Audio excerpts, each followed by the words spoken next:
sa atin at hayaan natin na siya ang mamahala ngayong umaga sa buhay ng bawat isa sa atin. Magsalita ka, Panginoon, sa umagang ito. Tulungan mo kami, turuan kami sa mga simpleng pahayag ng iyong mga salita ay maakay kami sa mas ibayo pang pagmamahal, umigting ang aming pananampalataya at pagsunod sa iyong mga salita. Muli, ipahayag mo ang iyong mga katotohanan na handa po kaming makinig.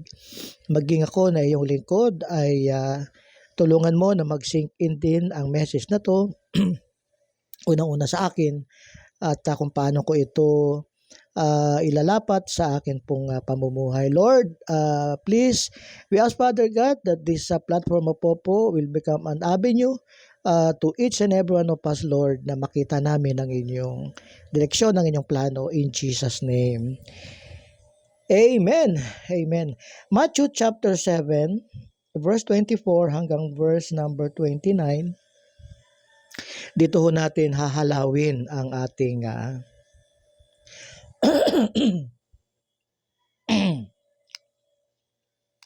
ang ating pagninilay-nilay ng salita ng Panginoon. Okay, handa na po ba kayo at atin hong basahin ang salita ng Panginoon dito po sa Matthew chapter 7 verse 24 hanggang verse number 29. Kaya't ang bawat nakikinig at nagsasagawa ng mga salita kong ito ay maitutulad sa isang taong matalino na nagtatayo ng kanyang bahay, na ang pundasyon ay bato, umula ng malakas, bumaha, at binayo ng malakas na hangin ang bahay na iyon. Ngunit hindi nagiba sapagkat nakatayo iyon sa bato. Verse number 26, ang bawat nakikinig ng aking salita, ngunit hindi naman nagsasagawa ng mga ito, ay maitutulad naman sa isang taong hangal na nagtayo ng kanyang bahay sa buhanginan. Umulan ng malakas, bumaha, at binayo ng malakas na hangin ang bahay. Ito ay bumagsak at lubusang nawasak. Verse 28, namangha kay Jesus ang mga tao nang kanilang marinig ang kanyang pagtuturo sapagkat nagturo siya ng may kapangyarihang hindi tulad sa mga tagapagturo ng kautusan. Ang paksa natin sa umagang ito ay ang matalino at hangal na tao. Ang ating Panginoon na nagsasalita dito at madalas sa pagtuturo o sa sermon o pangangaral ng ating Panginoon ay gumagamit siya ng mga parabola, ng mga talinghaga, mga pang-araw-araw na kaganapan sa napanlupa o kaganapan dito sa daigdig. At mula dito ay nagbibigay siya ng mensahe upang ipaunawa ang isang aral o kataruan na dapat po nating maunawaan bilang mga mananampalataya. Okay? So sa verse number 24 hanggang verse number 27 ay isinilaysay ng Panginoon ang talinghagang ito. Binanggit ni Jesus ang tungkol sa isang matalinong tao at isang hangal na tao. Sa pagtuturo ng ating Panginoong Jesus, iniuugnay niya at ipinapaunawa sa kanyang tagapakinig at sa atin na ito ay tungkol sa isang tunay na Kristiyano at sa isang huwad na Kristiyano. Sa tunay na mananampalataya at sa liko o false believers, no? Tunay na mananampalataya at huwad na mananampalataya. Parehong iniisip ng dalawang ito na sila ay tunay na mananampalataya. Ating isipin at ibig na ipaunawa ng Panginoon sa atin na parehong iniisip ng dalawang ito na sila ay tunay na Kristiyano. Parehong iniisip na itinatayo nila ang kanilang mga bahay sa bato. Ngunit ayon sa verse 27 ay ang isa o ang pangalawang lalaki ay niloloko niya ang kanyang sarili. Ang Dalawang lalaking ito ay nagtatayo ng parehong uri ng bahay. Parehong hitsura ng kanilang mga bahay. Mayroon lamang isang pagkakaiba. Ang isa ay may pundasyon at ang isa ay walang pundasyon. Ang isa sa pangunahing reference o kahalintulad na talinghaga ay binabanggit sa aklat po ni Lucas chapter 6 verse number 48 hanggang verse number 49. Dito ay nire-enforce ng Panginoong Hesus ang kanyang talinghaga at ang wika, ang unang tao ay naghukay ng malalim at inilatag ang pundasyon sa bato. Ang matalinong tao ang tinutukoy dito. Ang pangalawang lalaki naman ay nagtayo ng kanyang bahay sa lupa ng walang pundasyon. Mula sa talinghagang ito ay matututunan natin at pinapaunawa ang isang mahalagang katotohanan. Una, ang pagkakaiba sa pagitan ng isang tunay na Kristiyano at isang huwad na mananampalataya. Huwad ang tunay na mananampalataya at isang huwad na Kristiyano ay hindi madaling makita. Okay, so gusto ko ilatag sa inyo ang suliranin sa dalawang uri ng taong ito na matalino at mangmang. Ang pagkakaiba sa pagitan ng isang tunay na Kristiyano at isang huwad ay hindi madaling makita. Ganun pa man, binigyan tayo ng mga palatandaan upang atin silang ma-identify. Una, ang mga huwad na Kristiyano ay tulad ng mga huwad na propeta sa verse 15 ng parehong kabanata. Ano ang pahayag ng ating Panginoong Hesus sa verse 15? Mag-ingat kayo sa mga bulaang propeta na lumalapit sa inyo na may damit tupa, ngunit sa loob ay mga ganid na asong gubat. Anong ibig sabihin nito? Ang pahayag na ito ng ating Panginoon ay wika, nagsusuot ng damit ng tupa, ngunit talagang mga lobo, kung titingnan mo sila, para silang tupa o mga tunay na Kristiyano. Amen? Kaya, napakahalaga na malaman natin dahil baka mamaya tayo na nagpapahayag na nasa pananampalataya, Kristiyano na, ay kabaligtaran pala sa ating iniisip at mga ipinapahayag ang ating tunay na kalagayan. So anong bagay ang pinakamahalaga tungkol sa isang bahay? Kung ikaw ay magtatayo, pwede bang mag-type kayo para makita ko kung ilan sa atin dito ay nakikinig at nagpa-participate. Gusto ko kayong tanungin, anong pinakamahalagang bagay tungkol sa isang bahay kapag ikaw ay magtatayo? Can you type kung anong pinakamahalagang bagay? Titingin ako ng isa o dalawa bago tayo mag-proceed. Amen, pundasyon. Right, Ate Grace. Right, pundasyon. Bakit? Kasi, pasinin ninyo ito. Gaano man kahusay ang hitsura ng isang bahay, kung walang pundasyon, ang bahay na maitatayo dito ay walang kabuluhan. Ganon din tayo bilang mga lalaki at babae ng Diyos. Nangangailangan din ng pundasyon. At para sa mga tao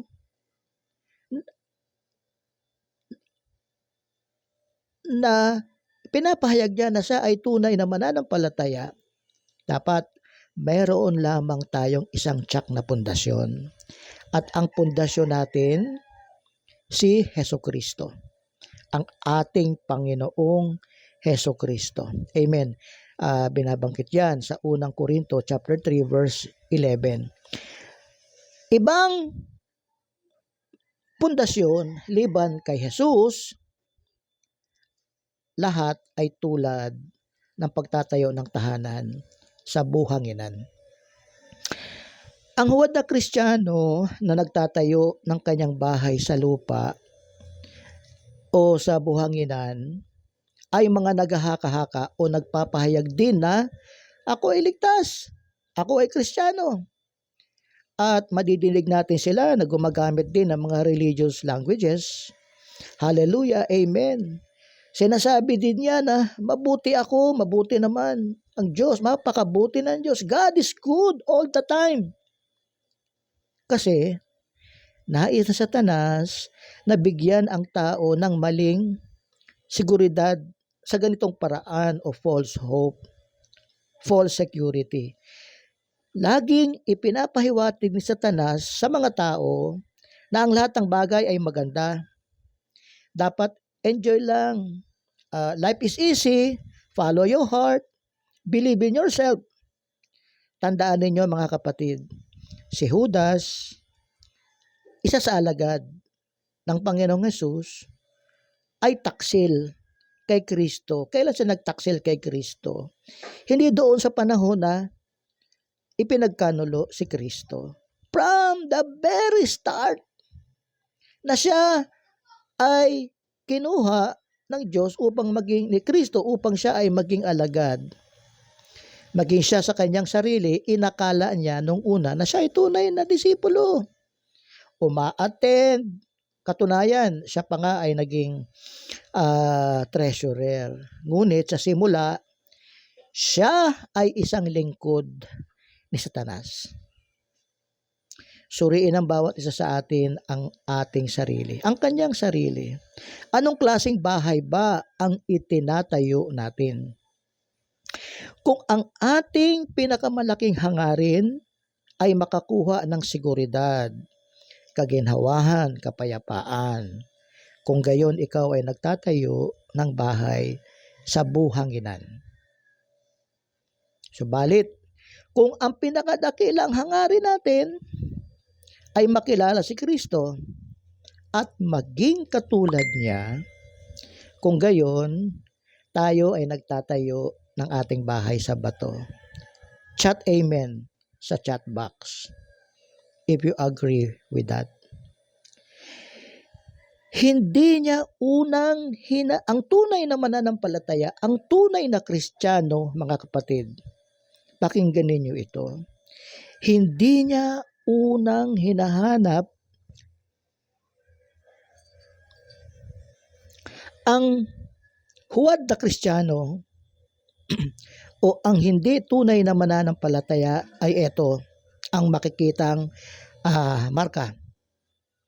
Hindi niya unang hinahanap ang kaharian ng Diyos at ang kanyang katuwiran na sinasaad sa Mateo 6:33.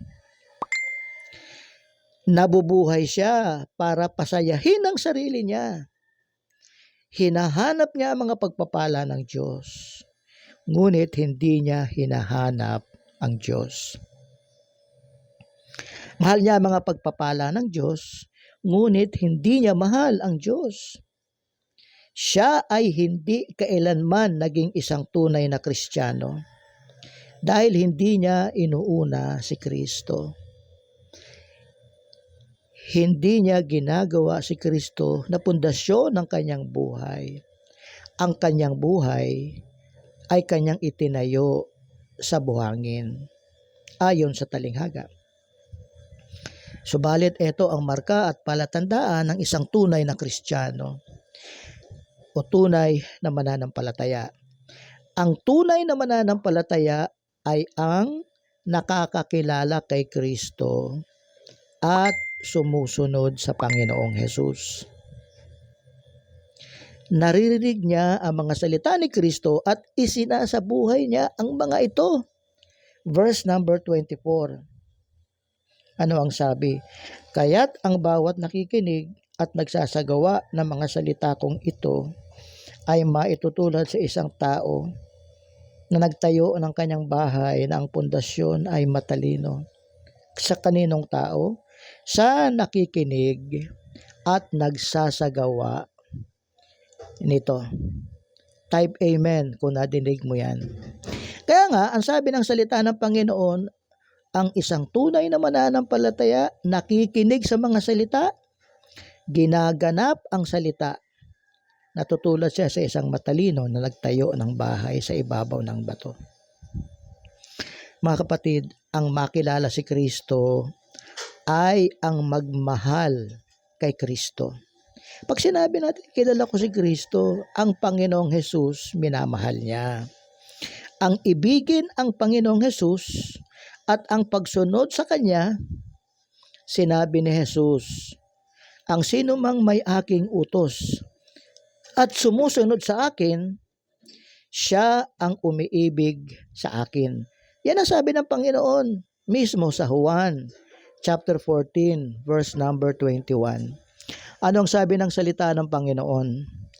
Siyang mayroon ng aking mga utos at tinutupad ang mga iyon ay siyang nagmamahal sa akin.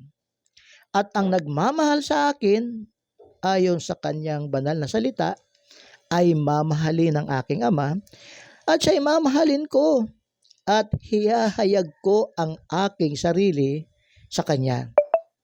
Mga kapatid, siya ang nagtatayo ng kanyang bahay sa bato. Sa Luke chapter 11 verse 28, ang sabi ng banal na kasulatan, subalit sinasabi niya, sa halip, mapalad silang nakikinig sa salita ng Diyos at sinusunod ito. Sa Juan 13:17, kung nalalaman ninyo ang mga bagay na ito, mapapalad kayo kung inyong gagawin. Wow! Mga kapatid, napakalinaw ng salita ng Panginoon, ipinapaunawa sa bawat isa sa atin na kung kilala natin si Kristo, sinusunod natin ang kanyang mga utos. At dahil nalalaman natin ang mga bagay na ito, you are already blessed. Mapalad kayo kung inyong gagawin. Juan 13:17. Paano natin makikilala ang dalawang bahay na ito na tinayo ng matalino at mangmang, ng tunay na Kristiyano at peking Kristiyano? Mga kapatid, kadalasan ay hindi natin sila mapaghihiwalay. Sa paanong paraan? Ayon sa nakikita ng mata, ayon sa panlabas na anyo, malibang hanggang sa bumuhos ang ulan, dumating ang baha at malakas na hangin, saka lamang mahuhulog at mawawasak ang bahay na itinayo sa buhangin. Amen. Gayon din sa mga tunay na mananampalataya, kapatid.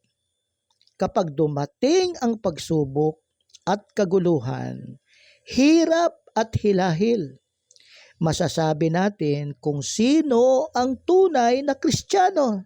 Type amen kung napakinggan mo ang mga pahayag na ito. Mga kapatid, hinahayaan ng Diyos na dumating sa atin ang mga pagsubok at tukso upang subukin ang pananampalataya ng tunay na Kristiyano. Ang iyong pundasyon, binanggit yan sa unang Pedro 1:6-7. At ibig ko, pakinggan ninyo sapagkat ipinapaunawa sa atin ng salita ng Diyos ang mga katotohanan ito. Sa talatang 6, ang sabi ng salita ng Panginoon sa 1 Pedro 1:6, sa ganito kayo'y nagagalak, bagamat ngayon sa sandaling panahon ay kailangan ninyong magdanas ng iba't ibang pagsubok. Talatang 7, sa ganito kayo nagagalak, bagamat ngayon sa sandaling panahon ay kailangan ninyong magdanas ng iba't ibang pagsubok. Verse 7, upang ang kadalisayan ng inyong pananampalataya na mas mahalaga kaysa gintong nasisira, sapagkat ito'y sinusubok sa pamamagitan ng apoy at mauuwi sa kapurihan, kaluwalhatian at karangalan sa pagpapakita ni Hesukristo. Tinatanong ni Jesus ang bawat isa sa atin, kapag dumating ang mga pagsubok, nananatiling matatag ba ang iyong pananampalataya? Mga kapatid, dito sa pagtatayo ng bahay ay may 3 uri ng pagsubok na susukat sa katatagan ng bahay. Ang ulan, baha at ang hangin. Binanggit yan sa verse number 27.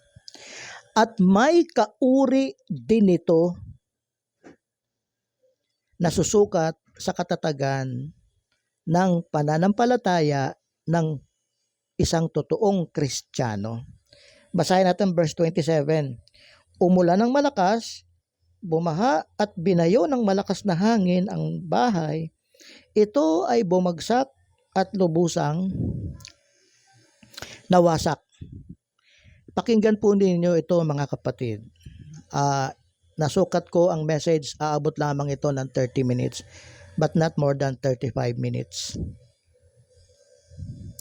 Ang ulan ay kumakatawan sa iba't ibang uri ng kaguluhan tulad ng pag-uusig, pagkawala ng ari-arian, pagkawala ng kalusugan, at minsan humahantong sa kamatayan ng mahal natin sa buhay. Ito ang mga pagsubok na nagmumula sa labas natin. Ang baha ay kumakatawan sa makamundong pagnanasa, pagmamalaki, pagmamataas, kumakatawan sa mga pangit na pag-uugali na nasa loob natin or worldly desires. Ito ang mga tukso, pagsubok at struggle na lumilitaw sa loob natin. Kaya nga sabi sa Juan 2:15, huwag ninyong ibigin ang sanglibutan ni ang mga bagay na nasa sanlibutan. Ang pag-ibig ng Ama ay wala sa sinumang umiibig sa sanlibutan. Kanino ang appeal na ito? Inwardly. Yan ang kumakatawan sa baha. Alam nyo ba na ang baha ay umaapaw kapag puno na sa ilog? Hindi nyo naman makikita ang baha kung hindi puno ang ilog, ang sapa, ang dagat o kanal. O sa ilalim ng lupa. Hanggat iguho niya kahit malalaking istruktura. See, ang tubig, ang streams of water ay maaaring makapinsala. Magugulat ka na lang, nakapangwasak na siya. Ganon din ang mga tukso na struggle natin from within. Pangatlo, ang hangin ay kumakatawan kay Satanas. Pamuli, sa pamamagitan ng 2 uri ng tukso, panlabas, ang ulan, pangloob, ang baha. Personal struggle, personal desire. Sinisikap ni Satanas na madaig tayo ng from outside and from within. Sinusubukan una ni Satanas na ibunsod tayo na mahalin ang mundo. Pagkatapos, kapag tumanggi tayo at tayo ay naging matatag, naging matibay, uusigin niya tayo. Ang hangin ay kumakatawan kay Satanas mismo.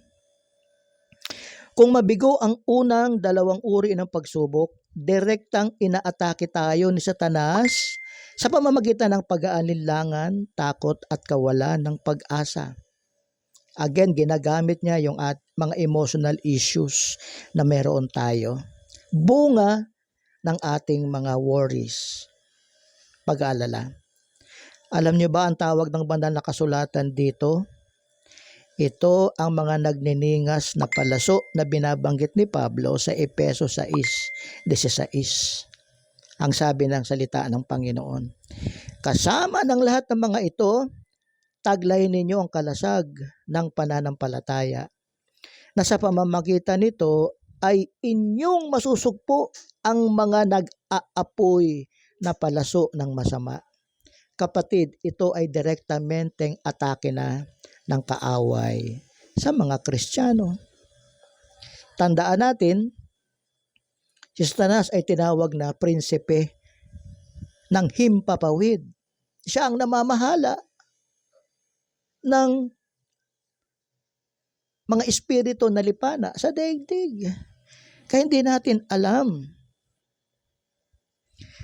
na kung hindi siya makapanaig sa atin sa mga persecution, mga pag-uusig from without, inner struggle from within, direktamente tayong kanyang tutuligsain sa pamamagitan ng mga ang sabi ng salita ng Panginoon, mga palaso ng masama. Si Satanas ay tinawag sa Bible na Prince of the Air, prinsipe ng himpapawid. Ikinuwento ni Jesus ang tungkol sa tatlong uri ng pagsubok na ito sa talinghaga ng manghahasik para bigyan pa natin ng diin kung paano nakakapaminsala ang dyablo, ang kaaway sa atin. Sa Marcos 4:3 hanggang 8, ang ilang binhi, meaning ang salita ng Diyos, inihasik sa puso ng tao o sa tao, kinuha ng ibon. Ang ibon na iyon ay kumakatawan kay Satanas. Kinuha. May mga binhi naman na nahasik sa batuhan. Sumibol, ngunit napasok ng araw, natuyo sa init ng araw. Iyon ay sa pamamagitan ng mga panlabas na problema at pag-uusig. Ang iba pa mga buto, nakita natin dito, no, yung tatlong pamamaraan niya, si Satanas mismo, nag-represent sa ibon. Ang salita na nais ihasik, kinuha, direktamenteng pamiminsala ng kaaway. Nahasik ang salita ng Diyos. Sa batuhan, dumating ang mga pressures in life, natuyo, namatay. Pressure from without. Ang ibang buto naman ay sumibol, ngunit sinakal ng mga tinik. Dawagang iyon sa pamamagitan ng panloob ng mga alalahanin at pagnanasang makamundo at makalupang bagay from within. Madalit sabi, makikita natin yung magkakahiwalay na atake ng dyablo sa mga mananampalataya. Ibon, kagyat na kinuha ang binhi. Sa batuhan, pressures in life, natuyo. Sa dawagan, ang binhi. Mga panloob na alalahanin, makalupang mga bagay. Nakapakinig na ba kayo ng ganitong mga pahayag? Uunahin ko pa ba naman ang pagsimba ng linggo ng umaga? Bible study kayo ng Bible study. Ang kailangan natin ngayon ay hanap buhay, lamang tiyan. Ang totoo, isang buong buhay mong nagtrabaho ka, lamang tiyan. Ano ba na pala ng isang tao na hindi inuna ang kaharian ng Diyos? Di po ba? Nakaranas tayo ng 2 taon o mahigit na pandemya, pero tinulungan at ginabayan pa rin tayo ng Panginoon. Mga kapatid, susubukan ng Diyos ang pundasyon ng bawat Kristiyano. Kailan? Kapag dumating ang ulan, from without, ang baha, from within, at hangin, si Satanas. Tatayo ba ang iyong bahay? Tatayo ka ba bilang isang tunay na Kristiyano? Nang matapos si Jesus ang sermon sa bundok, ang mga tao ay namangha.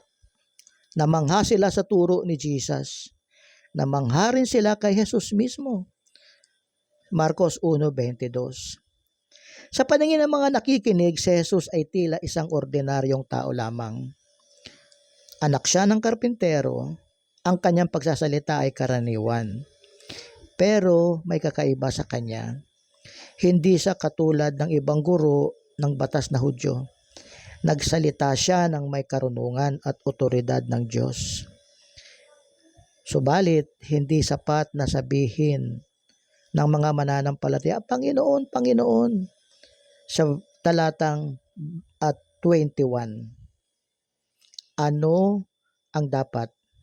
Dapat nating sundin ang turong sinabi ng Panginoong Hesus. Sinabi ni Hesus na ang matalinong tao, siya na nakakarinig sa mga salitang ito at nagpapatupad nito.